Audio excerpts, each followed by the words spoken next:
tarehe 23 mwezi wa 5 mwaka 2025, Jux aliachia EP yake inaitwa A Day to Remember, moja EP ambayo ilisumbua sana kunako bara la Afrika baada ya wimbo wake ambao unapatikana kwenye hiyo EP kufanya vizuri sana. Sasa Jux bwana, huyu ni msanii wa Bongo Flava ambaye anaonekana kuwa na nguvu mpya kwenye Spotify, na Jux ndiye kinara wa sasa, huku EP yake ya A Day to Remember iliyotolewa kama ambavyo nimekuelezea imevutia mashabiki wengi na kuzidi kufanikisha kuweka rekodi mpya za wasikilizaji wa muziki wa Jux. Hadi sasa tunapozungumza, EP hii imekusanya jumla ya wasikilizaji milioni 44 kupitia majukwaa mbalimbali ya muziki.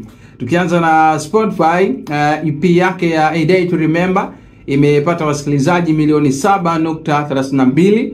Alafu kwenye upande wa Boomplay, EP yake imekusanya wasikilizaji milioni 2.1.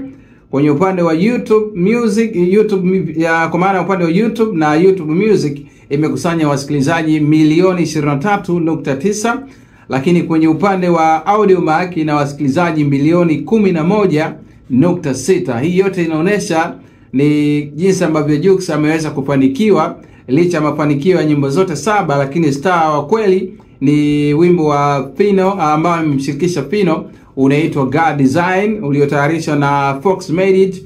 Umekusanya zaidi ya wasikilizaji milioni 4.4 kwenye Spotify na kufanya kuwa wimbo uliosikilizwa zaidi Afrika Mashariki kwa mwaka huu 2025. Kwa hiyo hii pia inakudhihirishia kuwa Jux ni miongoni mwa wasanii ambao kwa mwaka huu 2025 wamefanikiwa zaidi kwenye upande wa kuachia EP. Itakumbukwa Jux ameachia wimbo wake mpya unaitwa Thank You hivi karibuni. Kwa hiyo hii ni baada tu ya EP yake kufanya poa sana, lakini pia aliachia wimbo wake ambao ulikuwa unaelezea mengi sana baada ya yeye kumpata mtoto wake, na mzungumzia Rakim, na tuliona 40 yake jinsi ambavyo ilikuwa. Watu wengi walijitokeza pale kumuunga mkono kwa hatua ambayo ameipiga kama baba, kama mzazi pia.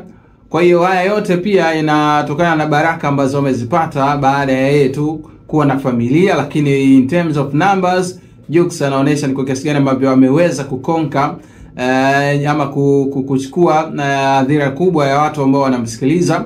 Kwa maana si tu hapa Tanzania, hata Nigeria pale amekuwa na msanii ambaye anafuatiliwa zaidi baada ya ukaribu wake na mke wake wa hivi sasa. Kwa hiyo mafanikio haya pia yanatokana na yeye kuwa na uwezo wa kupata watu tofauti, lika tofauti ambao wanasikiliza muziki wake.